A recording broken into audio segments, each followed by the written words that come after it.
Hello, everyone, and welcome back to another episode of AI Showdown. Today we have Sturgia engaging the Empire for the final time.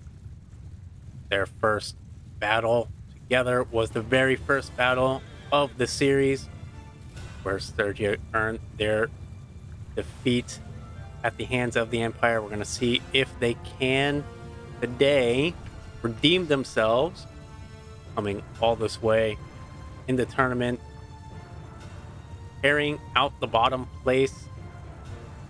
They need to win this battle in order to have a shot at fourth. Their Druznik champions and Druzniks are going to rush forward to begin their early skirmish. They're going to be met by the Imperial Cataphracts.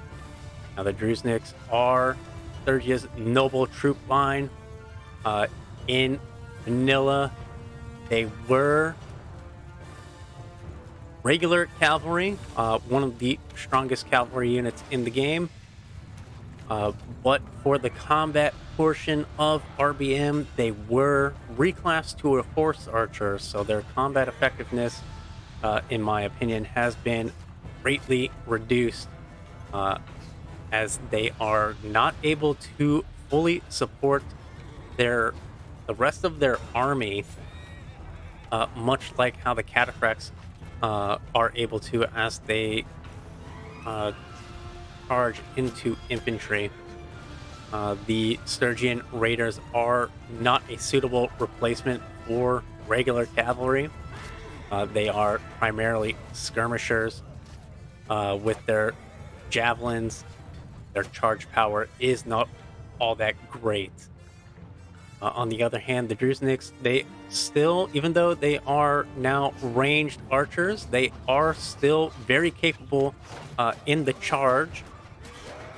So I would recommend, if you are using the combat overhaul, or the combat module with the troop overhaul, I would just set the Druzniks onto hold fire and treat them as regular cavalry. That way you can get that cycle charge. We see Cataphracts are going to come in from behind, run through the archer line. They're going to head into the infantry. We did see Sturgia send a small attachment over past the infantry engagement, and they are going to engage the archers. They're going to clean up the Imperial archers as long as not too many of them get pulled in. They are the Imperial archers. They are not built for melee combat. The Sturgia is cutting through them easily. Does look like Sturgia is forming stronger on the left side of this infantry line. Numbers are relatively even, about 10 apiece. Cataphracts are going to come in, charge from the side. They are uphill, so their speed is greatly reduced. Reduces the effectiveness of their damage.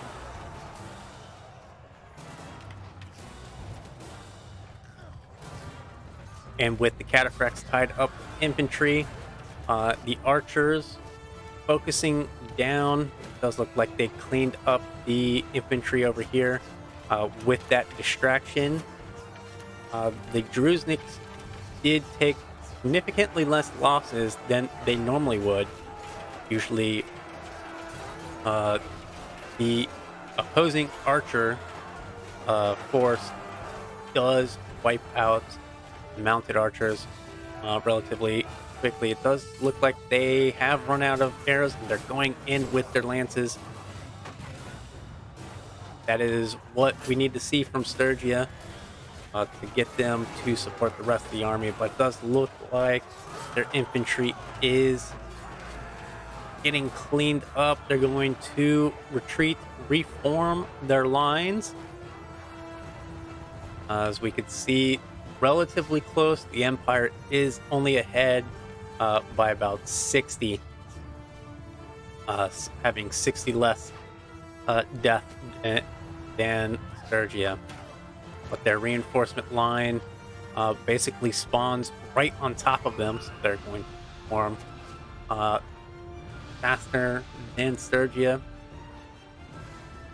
which will leave their mounted archers vulnerable.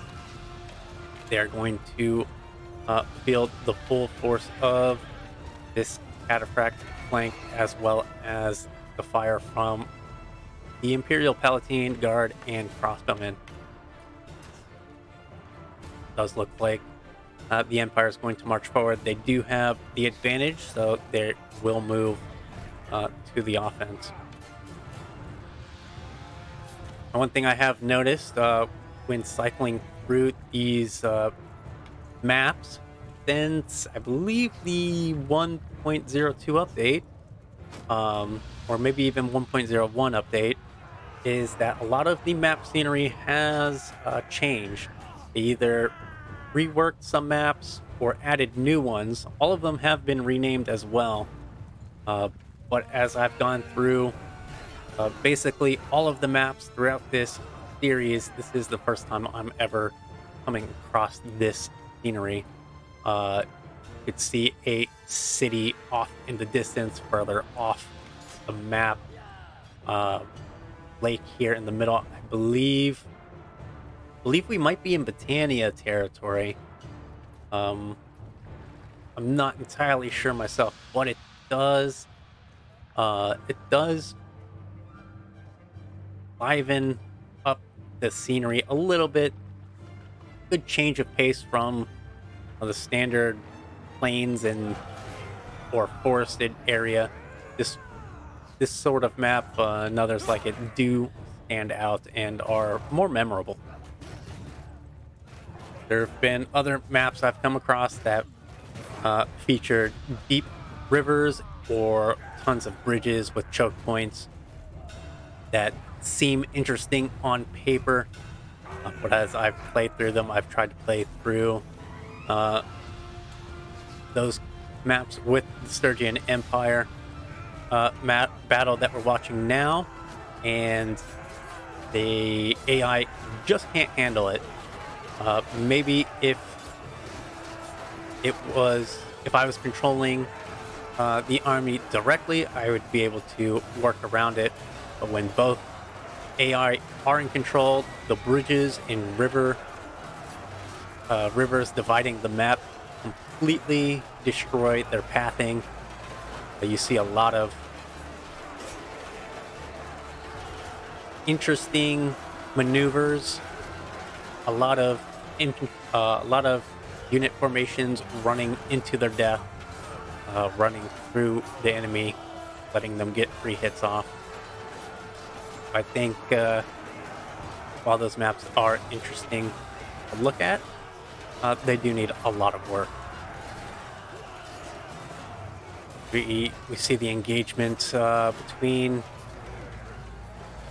Sturgia and the Empire going again. It does look like the Empire is losing out on this side. It's hard to tell. Their Manavliatons are incredibly strong.